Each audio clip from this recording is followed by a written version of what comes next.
and welcome, Ladies Unlimited of Ottawa and around the world. This is First Lady Hanscom from Ottawa, Ontario, Canada, and I want to welcome you to our February Ladies' Night. We have been studying the whys and wonders of worship, and we are going to continue that today. But before we start, I want to thank all of our ladies who have emailed us, and I want to encourage more of you to email us at ottawachurchladies@gmail.com. We have so many opportunities for you to minister and to be ministered to that we would love to hear from you at ottawachurchladies@gmail.com. Be sure to email us so we can get you on the mailing list. We're going to start right now from John 4, verses 19 to 23. If you want to read along, you're welcome to do so. Sir, the woman said, you must be a prophet. So tell me, why is it that you, Jews, insist that Jerusalem is the only place of worship? Well, we Samaritans claim it is here on Mount Gerizim where our ancestors worshipped. Jesus replied, believe me, dear woman, the time is coming when it will no longer matter whether you worship the Father on this mountain or in Jerusalem. You Samaritans know very little about the one you worship, while we Jews know all about him. For salvation comes through the Jews. But the time is coming, indeed, it's here now, when true worshipers will worship the Father in spirit and in truth. The Father is looking for those who will worship him that way. Isn't that wonderful to know that Jesus is looking for you? This has always been God's problem, to get people to believe him. Here he says, believe me, and the world responds, why? The world says, prove it. According to God, we don't get our worship object correct. Our worship is invalid. This is because the worship gets its power from focusing on the proper object. The object is key to our deliverance. We must make sure what we are worshiping can save us.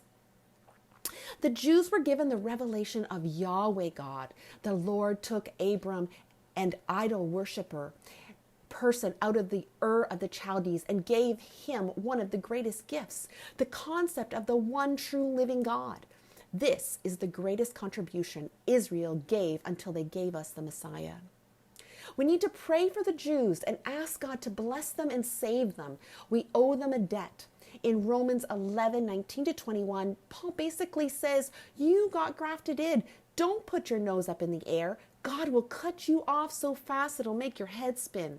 If God didn't protect the natural branches because of unbelief, watch out, because we stand by faith. If we get arrogant and proud, God will cut us off and throw somebody else in there. He doesn't need us, but we need him. God can make more people, but we cannot make more time. God is looking for sinners who are hungry to be saints. He is not looking for people who are searching for God, because no one is searching for him. Romans 3, 10 to 11 says, there is none righteous, no, not one. There is none that understandeth. There is none that seeketh after God. God has to create the desire in us to seek him. How can a corpse eat pizza? How can a spiritually dead person worship God? It's the same thing. Romans 8:7 says the carnal mind is enmity with God. It doesn't desire him. It is at war with God. It doesn't want the things of God. If we say, well, I wanted God, it is only because God put something in us. John Chapter 4, verses 4 to 7, we're reading the New Living Translation today. He had to go through Samaria on the way. Eventually, he came to the Samaritan village of Sychar, near the field that Jacob gave to his son Joseph. Jacob's well was there, and Jesus, tired from the long walk, sat wearily beside the well about noontime. Soon, a Samaritan woman came to draw water, and Jesus said to her, please give me a drink. Jesus is about to show her the gift of God, the gift of living water, the gift of worship that will stretch her concept way beyond the devotion of her forefathers. God doesn't give us desires without making a legal and righteous way to fulfill them. God doesn't call us to worship by law, because worship can't be legislated. If worship is legislated or manipulated, it falls far below the high level of worship. We may summon people to thanksgiving, prayer, or praise, but we cannot demand worship, because worship is the expression of intimacy between two beings. Prayer now has degrees. Praise has degrees. Worship is at the highest level, is love responding to love. It is the total naked abandonment of intimacy and openness from one to another. This cannot be learned in books.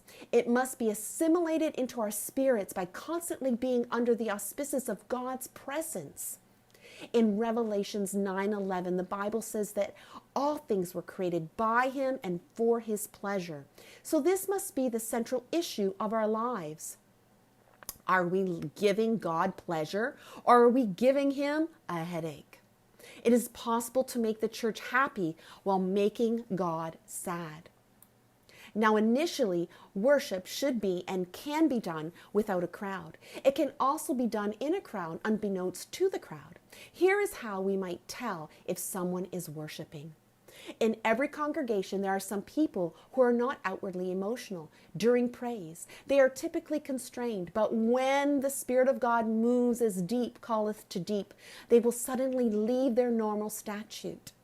Tears running down their faces, or their lip starts to quiver, or their head will drop. They may even lose social awareness of everyone around them. They don't hear you because they have just stepped behind the veil. They don't want to be noisy or physical, but they are still worshiping. Worshiping means to feel in the heart and express that feeling in words, silence, reverence, or through an emotional response that is extraordinary. It is not merely words. It is stepping behind the veil and going, wow, being in awe in God's presence. The only light inside the veil is not a man-made light or a fixed light.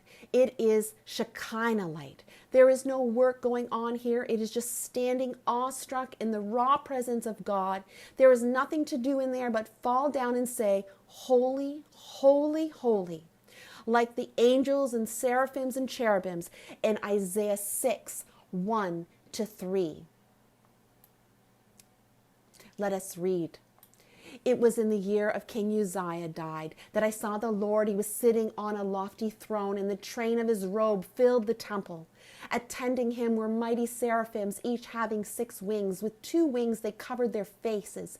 With 2 they covered their feet, and with 2 they flew. They were calling out to each other, holy, holy, holy is the Lord of heaven's armies. The whole earth is filled with his glory.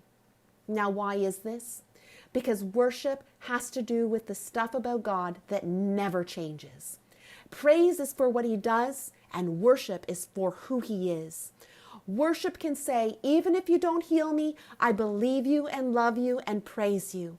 When we really worship God, we can say in spite of it all, he is still good, he is still righteous, and he is still wonderful. That we love him and we will serve him all the days of our life. Let us remember that worship has to do with who God is and not just what he does. Thank you so much, Ladies Unlimited of Ottawa and around the world, for being with us this month. It's so exciting to study the whys and wonders of worship, and I'm looking forward to next month where we can go even deeper. I pray that it has been a blessing to you and has ignited greater worship in you. Let us know how God is touching your life through his word at ottawachurchladies@gmail.com. And let us continue to reach up to God, reach out to our world, and reach into our sisterhood. Someone's eternity could be counting on us today. God bless you.